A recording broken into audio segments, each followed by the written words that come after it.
Hey guys, Cody Barton here. Welcome back to my channel. And today I want to talk to you about how to set yourself up for success in a virtual market as a new real estate investor. This is actually a question that's popped up a few times within the Creative Finance with Pace Morby Facebook group that myself and Pace run together. And so I wanted to address it here on my channel so that I can help equip you with all of the things that you need to know to overcome the hurdles and the different trials and tribulations that, I've had to encounter when I've went into virtual markets in the past. One of the big parts about having success in virtual markets is by squatting up with other investors. So if you are checking out this channel for the first time and hearing about that Facebook group, go in the description below and jump into the Creative Finance with Pace Morby Facebook group and start getting connected, but more on that later. So the reason that I wanted to make this video specifically is because times that I've entered into new markets, I've wasted thousands of dollars marketing to the wrong people, joint venturing with the wrong people, and just not understanding the market, which took months and months and months of frustration. And so I want to help alleviate that by,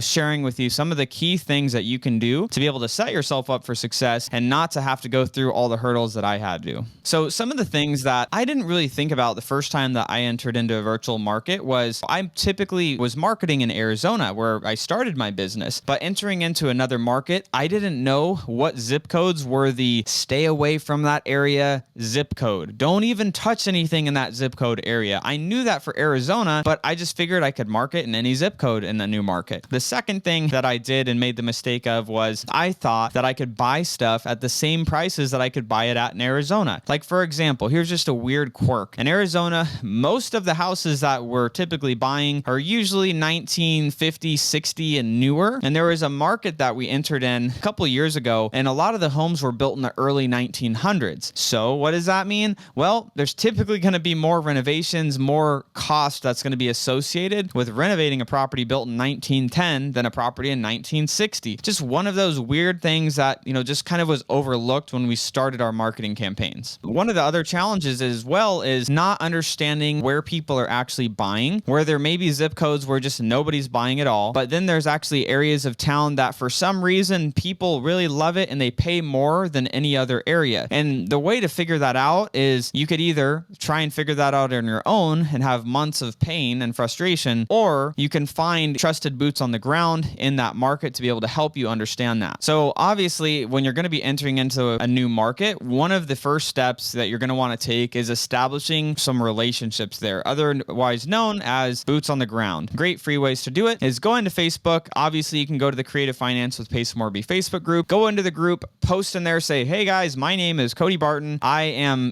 getting started virtually in this market, and I am looking for investors that are doing fix and flips, that are buying rentals, that are buying and, doing Airbnbs and investing in this market, or, listing investor properties. Who do you know? Or if that is you, post your information below. I'd love to connect with you and see how we can do deals together. That's a very simple post that you can do and start establishing some online relationships. Obviously, then you want to get on the phone with these people, questions to ask, such as I'm starting marketing in this area, what zip codes should I maybe stay away from that just are really bad? Nobody really wants to buy in those areas. And so I just would be wasting my marketing dollars on investing time over there. So you figure out, okay, these areas are the spots to stay away from. The next question that you want to ask them is, what are the prices typically people are paying for homes over here? If the ARV or after repaired value of a property is say $250,000, what do I need to buy that at or get a contract with that seller for to then be able to go flip that contract to another investor and get paid my assignment fee? What does that typically look like? So what is this accomplishing? One, you're establishing the zip codes you want to market in and not market in. Number two is you're going to be establishing what you need to actually negotiate and get properties under contract for, so you don't go lock up contracts with sellers that you can't perform on. Third thing that you're going to want to do is see if they'll go out to properties for you and get pictures. Obviously, if you get a property under contract, you don't know what it looks like yet. You can see if they will, maybe for $50 or $100, drive to the property, get all the pictures, front of the house, inside the house, anything that may be wrong with the property, and be able to send those back over to you. A lot of times, these people will know a company. There's lots of photographer services in different markets where you can pay $50 or $100. They'll go cruise over, take some pics, send those back over to you. Obviously, it's easier to just get somebody's recommendation than trying to just find a company online on your own as well.